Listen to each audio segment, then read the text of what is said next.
नमस्कार, स्वागत है आपका खबरों का पंचनामा में। मैं हूं आपके साथ वक्ता। हम लेकर आए हैं देश और दुनिया की 5 बड़ी खबरें, जिस पर चर्चा के लिए हमारे साथ स्टूडियो में मौजूद हैं कैपिटल टीवी के editor in chief doctor Manish Kumar ji. Doctor साहब, आपका बहुत बहुत स्वागत। धन्यवाद। सबसे पहले नजर डालते हैं आज की हेडलाइंस पर। लखीमपुर खीरी कांड पर कांग्रेस की सियासत, पीड़ित परिवार से मिलने लखीमपुर पहुंचे राहुल गांधी, सरकार पर किया वार। छत्तीसगढ़ के कवर्धा में भड़की हिंसा, इलाके में इंटरनेट बंद, लगाया गया कर्फ्यू, अब तक 59 लोग गिरफ्तार। आर्यन की गिरफ्तारी के बाद एक्शन में एनसीबी, 7 और लोगों को धर दबोचा, दिल्ली के एक इवेंट मैनेजमेंट कंपनी से जुड़े हैं तार। पीएम मोदी की लोगों को खास सौगात, मध्य प्रदेश के 1,71,000 ग्रामीणों को बांटे गए ई प्रॉपर्टी कार्ड, 3,000 गांवों को मिलेगा लाभ। पेंडोरा पेपर्स लीक होने से पाकिस्तान में हड़कंप, लिस्ट में पाक के 700 लोगों के नाम, विपक्ष ने की इमरान खान के इस्तीफे की मांग।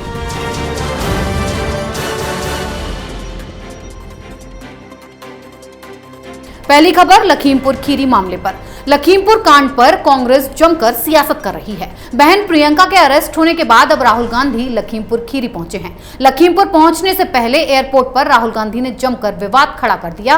प्रशासन के रूट और गाड़ी से भी जाने से मना कर दिया। अपनी मांगों को लेकर राहुल गांधी एयरपोर्ट पर ही धरना देकर बैठ गए, जिसके बाद प्रशासन ने उन्हें जाने की इजाजत दी। बहन प्रियंका से मिलते हुए राहुल गांधी लखीमपुर खीरी पहुंच गए। डॉक्टर साहब, जब प्रशासन ने उन्हें इजाजत दे दी कि आप लखीमपुर खीरी जा सकते हैं, तो फिर इतनी सियासत करने की, राजनीति करने की क्या जरूरत थी? राहुल गांधी ये समझ नहीं पाए कि प्रशासन ने उन्हें इजाजत क्यों दी। अखिलेश यादव को इजाजत नहीं मिलती है, लेकिन इनको दे दी जाती है। बड़ा सवाल यही है, अगर कोई सही राजनीतिज्ञ होता, पॉलिटिशियन होता, उसको ये बात समझ में आ गई होती कि उनके साथ कोई बहुत बड़ा खेला हो गया है। खेला ये हुआ है कि वहां योगी सरकार ने ये सुनिश्चित कर लिया 3 दिनों में कि लखीमपुर खीरी में जो हिंसा हुई, वहाँ जो सिचुएशन जो है आउट ऑफ कंट्रोल गया, उसके ऊपर कैसे नियंत्रण किया जाए। जब वो सारे सिचुएशन पर नियंत्रण करने में सफल हो गई, तब सरकार ने इसका राजनीतिक इस्तेमाल करना शुरू किया और इसके लिए चुना गया कि सबसे पहले जो सबसे निकटतम प्रतिद्वंदी है भारतीय जनता पार्टी का, वो कांग्रेस नहीं, वो अखिलेश यादव समाजवादी पार्टी है, उनको कैसे क्षति पहुंचाई जाए। तो उसका जो तरीका जो भारतीय जनता पार्टी ने निकाला, वो एक ट्रैप बिछाया गया कि प्रियंका वाड्रा को जेल में डाल दो, और राहुल गांधी जब लखनऊ की ओर आए, वो अपनी बहन से मिलने के लिए आए, तो उनको सारी इजाज़त दे दो। और ये दिन भर आज मीडिया में राहुल गांधी छाए रहे। बहुत कम ऐसा मौका मिलता है जब राहुल गांधी टीवी पे इस तरह से हीरो की तरह छाए रहते हैं। मतलब ये कि भारतीय जनता पार्टी की रणनीति थी कि आप कांग्रेस पार्टी को जितना तरजीह आप देंगे, जितना आप मजबूती प्रदान करेंगे, समाजवादी पार्टी उतनी कमज़ोर होती चली जाएगी, और अंततोगत्वा फ़ायदा इस पूरे खेल का वो भारतीय जनता पार्टी को मिलेगा। वो जो राजनीति समझते हैं, उनको आज अच्छी तरह से समझ में आ रहा होगा कि राहुल गांधी तो समझ रहे हैं कि आज वो कोई चौका छक्का मार रहे हैं, लेकिन उनको ये समझ में नहीं आ रहा है कि ये सारे चौके छक्के, ये जो रन बन रहे हैं, वो भारतीय जनता पार्टी के खाते में जा रहा है। जी, विपक्ष के कंधे पर रख के बंदूक चला दी गई। राइट। अगली खबर छत्तीसगढ़ से। एक तरफ छत्तीसगढ़ के कवर्धा में बवाल हो रहा है, तो दूसरी तरफ सीएम भूपेश बघेल लखीमपुर कांड पर राजनीति करने में बिजी हैं। दरअसल कवर्धा शहर में दक्षिणपंथी संगठनों ने एक रैली निकाली। इस दौरान 2 गुटों के बीच मारपीट होने लगी और इलाके में हिंसा भड़क गई, जिसमें लोगों के साथ साथ पुलिस वालों के घायल होने की भी खबर है। इस मामले में अब तक 59 लोगों को गिरफ्तार किया गया है। साथ ही इलाके में धारा 144 लागू कर कर्फ्यू लगा दिया गया। मामले की गंभीरता को देखते हुए प्रशासन ने कवर्धा, बेमेतरा और राजनांद गांव में देर रात करीब 12 बजे इंटरनेट सेवाएं बंद कर दी। जिले की सीमाओं को सील कर दिया गया है। डॉक्टर साहब, छत्तीसगढ़ के सीएम लखीमपुर कांड में इतना बिजी हैं कि अपने राज्य में हो रही हिंसा नहीं देख रहे हैं। क्या इस पर अब कांग्रेस कुछ नहीं करेगी? देखिए, भूपेश बघेल की कुर्सी हिली हुई है, वहाँ पे उनको हटाने की मांग चल रही है। 2.5 साल का एक ये था, तो अपनी कुर्सी बचाने के लिए, वो किसानों के लिए नहीं। एक तो कुछ लोगों की हत्या हुई थी, 5 लोगों की, उसके लिए गुहार छत्तीसगढ़ में कई पिछले 5 महीने से लगाई जा रही है, उसमें तो इंसाफ नहीं कर पाए। लेकिन अपनी कुर्सी बचाने के लिए ये राहुल गांधी के पीछे वो लखीमपुर पहुंच गए। कांग्रेस पार्टी गांधी परिवार की एक प्राइवेट लिमिटेड कंपनी है। जिस किसी को भी अपने मुख्यमंत्री का पद अपनी कुर्सी बचानी है वो प्रियंका वाड्रा, राहुल गांधी, सोनिया गांधी के पीछे पीछे जाना उनकी जो है वो मजबूरी है। अब हुआ ये कि आप तो वहाँ पे जाकर के लखीमपुर खीरी में जो हिंसा जो भड़की है उसको शांत कराने के लिए पहुँचे हुए हैं, उसके ऊपर सवाल उठाने के लिए, लेकिन आप जिस सूबे के मुख्यमंत्री हैं वहाँ क्या गड़बड़ियाँ हो रही है उसके बारे में आप चुप हैं। मीडिया सवाल पूछती है तो भी आप जवाब नहीं देते। हुआ क्या है ये भी समझना ज़रूरी है। एक चौराहे पे भगवा झंडा लगा हुआ था, मुस्लिम समुदाय के लोग वहाँ आते हैं, झंडा को उतारते हैं, उसको अपमान करते हैं, ज़मीन पे गिराते हैं और उसके बाद कुछ हिंदू संगठन के लोग वहाँ फिर से इकट्ठा होते हैं, वापस उस जगह पे एक भगवा झंडा जिसमें बजरंगबली की तस्वीर लगी हुई है उसको वहाँ पे वो फिर से लगाते हैं। इसके बाद से तनाव होता है, हिंसा भड़कती है, 70 लोगों को गिरफ्तार किया जाता है। पुलिस वहाँ खास करके हिंदू कम्युनिटी के ऊपर बर्बरता दिखा रही है, उनको टारगेट किया जा रहा है और इसलिए जो चीफ मिनिस्टर अपने राज्य के अंदर की स्थिति को कंट्रोल नहीं कर सकता उसे लखीमपुर जाने की क्या आवश्यकता है, यही सवाल छत्तीसगढ़ के लोग पूछ रहे हैं। जी डॉक्टर साहब, अब बात ड्रग्स केस की। शाहरुख खान के बेटे आर्यन की गिरफ्तारी के बाद एनसीबी एक्शन में आ गई है। अब एनसीबी ने ड्रग्स केस में 7 और लोगों को गिरफ्तार कर लिया है। इनमें से 4 लोग दिल्ली की एक इवेंट मैनेजमेंट कंपनी से हैं। इस कंपनी ने मुंबई में उस क्रूज पर 2 दिनों तक होने वाली पार्टी आयोजित की थी, जिससे एनसीबी ने भारी मात्रा में ड्रग्स बरामद किया था। इस मामले में अब तक 16 लोग गिरफ्तार हो चुके हैं। डॉक्टर साहब, ड्रग्स केस में 7 लोगों की और गिरफ्तारी हो गई है। इस केस में कहां से तार जुड़ रहे हैं? देखिए, एक तार तो आज खुद ब खुद सरकार ने जोड़ दिया। नवाब मलिक एनसीपी के एक वरिष्ठ लीडर हैं और बहुत दमदार मंत्री हैं उद्धव ठाकरे सरकार के अंदर। महाराष्ट्र के लोग कहते हैं कि उनकी वजह से कई सारे मुस्लिम इलाकों में पुलिस वालों ने एफआईआर भी दर्ज करना बंद कर दिया है और ऐसी कहानियां सुनने को मिलती है कि जिससे ये साफ मालूम चलता है कि नवाब मलिक एक रसूखदार, बहुत ही पावरफुल मंत्री हैं उद्धव ठाकरे सरकार के अंदर और आज उन्होंने वही काम कर दिया जो काम किसी मंत्री को शोभा नहीं देता। इन्वेस्टिगेशन चल रहा है और आप सरकार में होते हुए, एक पावरफुल मंत्री होते हुए, आप मीडिया से ये कह देते हो कि ये सारा जो छापेमारी की गई ये फर्जीवाड़ा है, ये जो सारा जो ड्रग्स पकड़े जा रहे हैं ये फर्जीवाड़ा है। और दलील क्या दे रहे हैं? दलील ये दे रहे हैं कि बहुत सारे क्राइम रिपोर्टर्स को पहले से ही मालूम था, 1 महीना पहले से, कि अगला टारगेट शाहरुख खान होंगे। तो ये पता करके बताना चाहिए। नवाब मलिक को मंत्री हैं, रसूखदार मंत्री हैं, उनके इशारे पे सरकार गिर सकती है, बन सकती है, कुछ भी हो सकता है महाराष्ट्र के अंदर। तो नवाब मलिक को ये बताना चाहिए कि क्या शाहरुख खान को टारगेट करने के लिए जो साजिश एनसीबी ने रची उसमें उनका बेटा भी शामिल था। एनसीबी के कहने पे वो उस क्रूज के ऊपर गया। क्या एनसीबी के कहने के ऊपर ये तमाम उसके 7-8 दोस्त जो है वो वहां पे ड्रग्स लेकर के पहुंचे थे? क्या बात है।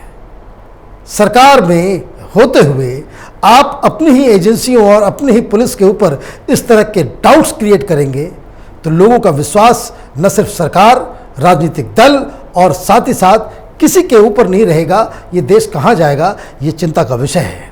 जी, अब बात पीएम मोदी की। पीएम मोदी ने मध्य प्रदेश में लोगों को खास सौगात दी है। पीएम मोदी ने आज हरदा के स्वामित्व योजना के लाभार्थियों के साथ बातचीत की और 19 जिलों के 3000 गांवों में 1,71,000 लाभार्थियों को ई प्रॉपर्टी कार्ड बांटे। ये लोग डिजी लॉकर के जरिए अपने मोबाइल पर अपना प्रॉपर्टी कार्ड डाउनलोड भी कर सकते हैं। पीएम मोदी ने कहा कि स्वामित्व योजना सिर्फ कानूनी दस्तावेज देने की योजना भर नहीं है, बल्कि ये आधुनिक टेक्नोलॉजी से देश के गाँव में विकास और विश्वास का नया मंत्र भी है। डॉक्टर साहब, ई प्रॉपर्टी कार्ड आखिर है क्या और लोगों को इससे क्या फायदा होगा? देखिए, ये एक मास्टर स्ट्रोक है। बहुत सारे प्रॉब्लम्स का जो सफाया जड़ से हो जाएगा भ्रष्टाचार का।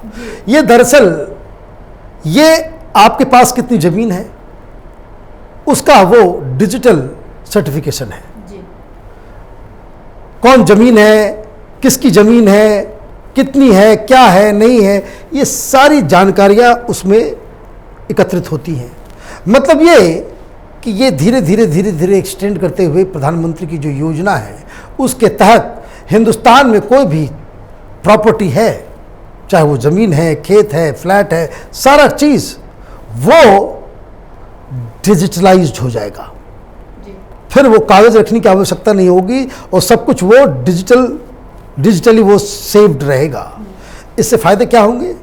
इससे सीधा सीधा फायदा ये होगा, ये जितने बेनामी जमीन, बेनामी प्रॉपर्टी, वो अपने आप एक्सपोज हो जाएंगे। जी। उससे होगा क्या? उससे सबसे बड़ा फायदा ये होगा कि इमीडिएटली जो प्रॉपर्टी के दाम जो अनर्गल तरीके से बढ़ रहे हैं, बढ़े हुए हैं, एक माफिया जो ऑपरेट करता है, जो अधिकारी, जो पॉलिटिशियन, जो बिजनेसमैन बिना इनकम टैक्स दे करके वो प्रॉपर्टी खरीद के बेनामी वैसे रखे रहते हैं, इन्वेस्ट कर देते हैं, जिसका लोग जो एक्सपर्ट है वो बताते हैं कि 20 से 30% कीमत जो है प्रॉपर्टीज की वो कम हो जाएंगी। और इसका दूसरा फायदा ये होगा कि किसानों को लेकर के, खेतों को लेकर के, कि आपका बीमा से लेके बहुत सारे जो टेक्नोलॉजिकल जो एडवांसमेंट और जो सरकारी जो नियम कानून, जो चाहे वो बीमा का हो, चाहे वो सब्सिडी का हो, सारा चीज़ का वो ऑनलाइन किया जा सकता है। और कहीं किसी के साथ कोई जो कहते हैं बिचौलियों का काम, वो बिल्कुल वो बंद हो सकता है। मतलब ये कि टेक्नोलॉजी के माध्यम से आप सिस्टम में फंसे हुए जो भ्रष्टाचार है उसको कैसे मुक्त किया जाए, उसकी एक बहुत बड़ी पहल है ये। पीएम मोदी हर महीने कोई ना कोई योजना लाकर बस मास्टर स्ट्रोक लगाते रहते हैं।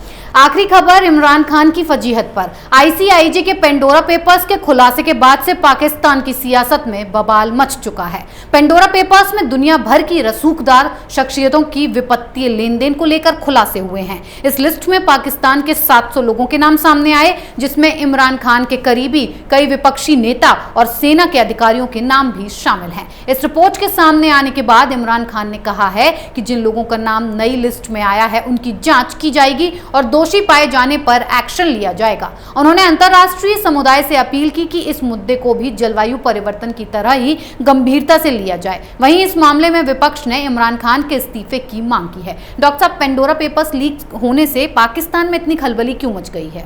ये इमरान खान साहब सरकार में आए ही क्योंकि उन्होंने बहुत हंगामा किया था। इसके पहले पनामा पेपर्स आए थे, तो पनामा पेपर्स में बहुत सारे लोगों के नाम आ गए थे और उसमें सबसे बड़ा मसला ये हो गया था कि उसमें नवाज शरीफ का नाम आ गया था। तो इन्होंने पूरे देश में हंगामा कर दिया था और भ्रष्टाचार का मुद्दा बनाया था। अब नया ये पेंडोरा पेपर्स आ गए हैं। पेंडोरा पेपर्स में कई सारे आर्मी वालों के नाम है, तो भ्रष्टाचार हिंदुस्तान में भी लिस्ट निकला है, बहुत सारे लोगों के नाम है। इसको समझिए आखिर है क्या। ये दरअसल उस तरह के लोगों की लिस्ट है कि जो अपने देश में रह करके, एक पाकिस्तान की अगर बात करें, मेरे पाकिस्तान के वो सिटीजन्स जो अपना यहाँ पैसा कमाते हैं और कहीं और जाकर के इन्वेस्ट कर देते हैं और उसे वो डिक्लेयर नहीं करते। बहुत सिंपल सी बात है। बहुत सारे हिंदुस्तानियों के भी नाम आए हैं। कोई लोग कह रहे हैं सचिन तेंदुलकर का भी नाम आया है कि पैसा आपके पास है, आप बाहर जाकर के इन्वेस्ट कर देते हैं। ये कोई इलीगल काम नहीं है, लेकिन चूंकि आप बताते नहीं हैं, चूंकि आप इसको डिक्लेयर नहीं करते हैं, तो ये इलीगल हो जाता है। तब ऐसा लगता है कि भाई यहाँ कमाया और आपने वहाँ जा करके इन्वेस्ट कर दिया। इन्वेस्टमेंट बहुत सारे रीजंस करते हैं, बहुत सारे इकोनॉमिक रीजंस हैं, बहुत सारे इस तरह की भी चीज़ें हैं। लेकिन समझना ये है कि ये इसलिए खास करके साउथ एशिया में भ्रष्टाचार को लेकर के वो पॉलिटिकल मुद्दा बन जाता है। कोई स्कैम होता है तो वो पॉलिटिकल मुद्दा बन जाता है। कोई इस तरह के नाम, जैसे कैसे स्विट्जरलैंड का, जैसे हम हिंदुस्तान में एक प्रधानमंत्री हुए विश्वनाथ प्रताप सिंह, वो जो है वो स्विस बैंक का अकाउंट नंबर क्या है वो पता नहीं चला, लेकिन हर पब्लिक मीटिंग में जाते थे कि ये राजीव गांधी का बैंक अकाउंट नंबर है, इसमें जो है इतने करोड़ रुपए जमा किए हुए हैं, मैं सब खोल दूंगा, सबको जेल में डाल दूंगा। तो उससे चुनावी माहौल जो है वो बन जाता है। पिछली बार एक और जो नटवर लाल है हिंदुस्तान में राजनीति के, केजरीवाल, वो भी रिलायंस वालों का फ़ोन नंबर लेकर के घूम रहे थे।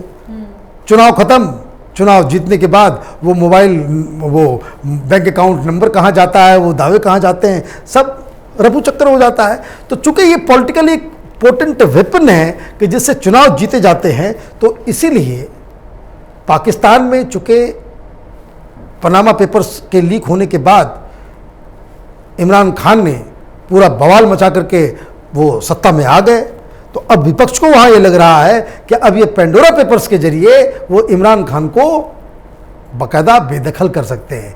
तो यही राजनीति है। जी डॉक्टर साहब, बहुत बहुत धन्यवाद इतनी जानकारी के लिए। धन्यवाद। खबरों का पंचनामा में आज के लिए इतना ही। देश विदेश की बाकी खबरों और उनके सटीक एनालिसिस के लिए देखते रहिए कैपिटल टीवी। हमें लाइक कीजिए, शेयर कीजिए और कैपिटल टीवी को सब्सक्राइब कीजिए। नमस्कार।